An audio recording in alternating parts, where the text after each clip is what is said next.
that most men live lives of quiet desperation. It's one of my favorite quotes ever because it's true. You're just in this world where you just can't wait to just run away.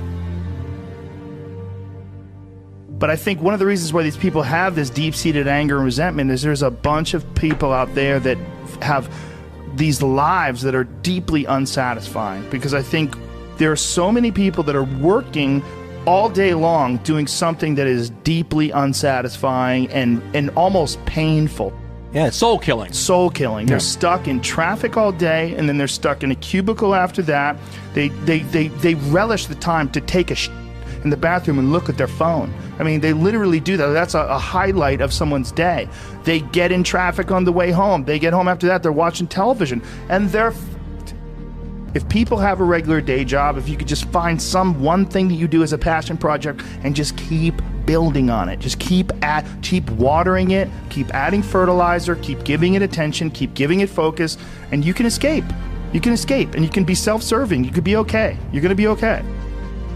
Making furniture feels good. If you make furniture for a living, and you feel a great satisfaction out of that, and you sell that furniture, look, man, if you can do that, you could cut those corners perfectly and sand everything down nice and stain it, and then it's done, and you get the satisfaction, and you sell it to someone, and that pays your bills. That is infinitely more satisfying than being stuck in some fucking cubicle working for someone that you don't want to work for, having to have these stupid fucking office meetings, talking to people in human resources, sitting down with your supervisor where they evaluate your job performance, and you're not really, you really need to be enthusiastic about this company. This company is your future. This kind of like, you're like, fuck, kill me now. There's a lot of people out there that would way rather do something else, and I hope they understand that they can. And people that are trapped in bad situations, one of the problems is you feel like this is your future. You feel like you're f***ed and you can't get out of that. There's no hope. There's no light at the end of the tunnel. There's no rainbow. And if you feel like that, that alone can be incredibly defining and limiting. But if you look at yourself objectively and say, okay, I kind of am f***ed here. I'm in credit card debt. I'm working in a shitty job. I don't like what I'm doing, but I have some ideas. I need to feed those fucking ideas. And I need to feed them and water them, and I need to set aside a certain amount of time every day to just try to make those things happen. You can do that. Everyone has a different personality. They have different interests, different things that they would be really satisfied pursuing. That's not encouraged. What's encouraged is go find a job. What's encouraged is go find a job. What's encouraged is go find some place that you can shove yourself into. Go find a square hole that you can stick your round peg and just jam it in there and shave down the top and the bottom so you slide in with all this extra space on the sides and feel like shit for the rest of your life, because you need a job, because you're in debt, because you have credit cards, because you have student loans, because that's what everybody does. And so you do it too. That's what's wrong. You have an apartment you have to pay for. You have a car you leased. You have a wife that you have to feed. You have a child you have to raise. You have your mortgage. You have your this. You have your that. And that's where it all comes from. Well, the opportunity takes place usually when you're young and you don't have any responsibility. That's when you have your options. Well, your options are severely limited the more you gather responsibilities. As a 51-year-old father of 3, married man, pays taxes, has a house and a mortgage and a business and all that jazz.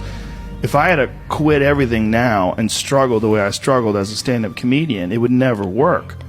But the only way I could be this person now is if I took that chance when I was 21, when I was dead broke and had my cars repossessed and all that stuff. That's the only way you ever get where you want to go. You have to take a path that's dangerous. And most people want to take the safe path. And the safe path leaves you stuck in quiet desperation. Almost every time. It's hell. It's hell. But can people just make that change? I mean, yes, look, you can, I believe they but you can. have to plan it out. The way you can change is you have to put aside enough money to give yourself a window. And then you have to have a plan. And you have to spend all your waking hours outside of. What can change is you have to put aside enough money to give yourself a window. And then you have to have a plan, and you have to spend all your waking hours outside of whatever shit job you do planning your escape. And you have to come to the realization very clearly that you f***ed up and you got yourself stuck. So whatever you're doing, you have to do it like your life depends on it. And whether it is you're trying to be an author, and if you're gonna try to be an author and you're working 8 hours a day plus commuting plus family responsibilities or whatever else you have, whatever time that you have to attack like you're trying to save the world. You're trying to save your life. You don't want to drown. That 1.5 hours a day that you have to write, god damn, you better be caffeinated and motivated. You got to go. You got to get after it. And you got to have discipline. Most people don't have those things. Most people don't understand what it's like to really go for something. And to know that the consequences of not doing that are horrific.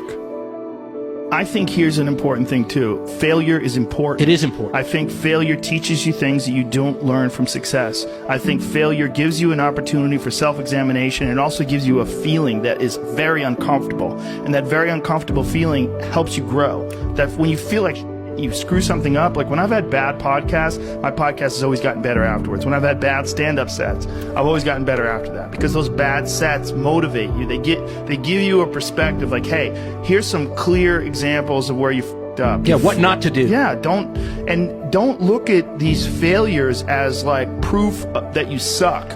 Look at them as opportunities for growth. Look at them as opportunities to be motivated to do better. You have to make mistakes. You've been there, you feel it, you understand what it is, and then you have that time to adjust. That's why losing in life is so important. Whether it's getting dumped, getting fired, losing a game, those feelings of failure are really critical for your motivation. You see an old person walking down the street, you go, oh, that person's always been an old person. No, that was a baby. That was a baby that became a 90-year-old man. There's a progression that you're not witness to. You don't see it. And that takes place in everything. It takes place in authors. It takes place in comedians and musicians. There is a starting point, and then with time and focus, and as long as you reevaluate and reassess and constantly, objectively look at what you're doing and then pursue it with passion and focus, you get better at things. Don't be scared of failure. I think failure is awesome for you. And that's one of the reasons why, like I said, I like doing things that I suck at. I just feel like people need inspiration and they need guidelines. And if as long as you could just start moving, just get action, like just movement.